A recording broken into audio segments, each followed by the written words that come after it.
est-ce qu'une chefferie de premier degré est au-dessus d'une chefferie de deuxième degré au Cameroun? C'est l'une des questions qui ont émergé lorsque j'ai fait la vidéo disant que Bangoulap, ce n'est pas Baranté. Il y en a dans les commentaires mis l'opinion selon laquelle, parce que Baranté est une chefferie de premier degré, elle est au-dessus de toutes les 13 chefferies de deuxième degré qu'on retrouve dans l'arrondissement d'Undé. Alors, dans cette vidéo, c'est pour mettre les points sur les i, c'est pour remettre l'église au centre du village et comprendre c'est quoi d'abord une chefferie de premier degré et c'est quoi une chefferie de deuxième degré. Il faut savoir qu'avant 1977, au Cameroun, il n'existait pas le concept de chefferie de premier ou de deuxième degré ou même parfois même de troisième degré. Le décret de 1977, plus exactement du 15 juillet 1977, dit: une chefferie de premier degré, c'est une chefferie dont le territoire de compétence recouvre celui d'au moins 2 chefferies de deuxième degré. Ces limites territoriales n'excèdent pas en principe celles d'un département. La chefferie de deuxième degré est une chefferie dont le territoire de commandement englobe celui d'au moins 2 chefferies de troisième degré. Ces limites n'excèdent pas en principe celles d'un arrondissement. Et enfin, la chefferie de troisième degré correspond au village ou au quartier en milieu rural et au quartier en milieu urbain. Donc, dans plusieurs cas, on peut dire qu'il n'est jamais question d'une chefferie de deuxième degré d'être sous la domination d'une chefferie de premier degré. Rappelez-vous, comme je vous le disais, avant 1977, ce concept n'existait pas. Et même si on veut parler de dominer sur un autre, je vais prendre des exemples. Dans la Mifi, Bamungum est une chefferie supérieure de premier degré, mais ne saurait jamais donner des ordres à la chefferie de Bafoussam, qui est une chefferie de deuxième degré. On va donner le même exemple.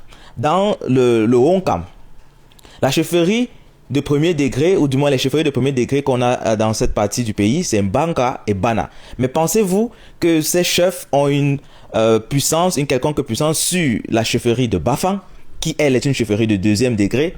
Non. Ce n'est pas possible. On a le même exemple dans la Sanaga maritime où il n'y a qu'une seule chefferie de premier degré, celle de la chefferie des DA. Pensez-vous qu'elle est au-dessus des autres chefferies de deuxième degré qu'on y trouve? Non. Pourquoi? Parce que au niveau traditionnel, aucun chef n'a de l'influence sur un autre. Et bien sûr que dans ce type de situation, il y a forcément des exceptions. Et c'est le cas dans les Lamibé, Peul, dans le Grand Nord, donc extrême nord, nord Adamawa, qui étaient des sociétés déjà bien organisées avant ce décret. Donc, dans les Lamibé, j'aimerais préciser que Lamibé, c'est le pluriel de Lamida.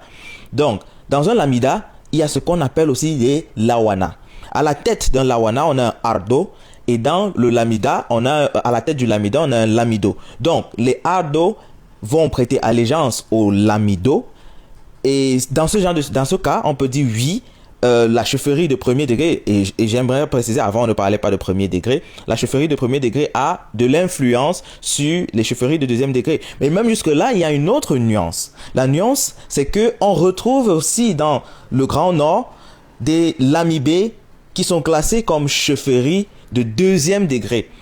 Pensez-vous que les Lamibé de premier degré auront une influence sur ces Lamibé-là? Non, chaque Lamida est indépendant. Un autre espace géographique où cette exception aussi s'applique, c'est le cas du Noun, avec le sultanat de Bamoun, où l'essentiel des chefs de deuxième degré vont prêter allégeance au roi Bamoun. Pourquoi? Parce qu'à ce niveau, c'est un pouvoir qui est un peu plus centralisé. Donc, en définitive, on peut dire, est-ce que la chefferie de premier degré a une influence sur la chefferie de deuxième degré? Non.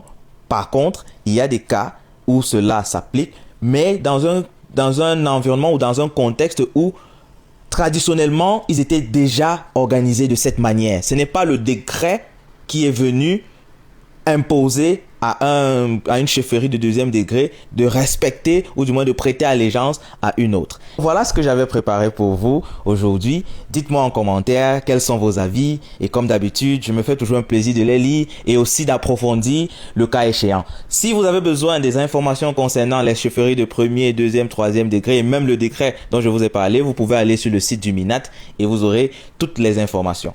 Pour le moment, je vous laisse avec ça. C'était Sakop, l'ambassadeur autoproclamé de la culture et du narratif africain. Portez-vous bien. Peace.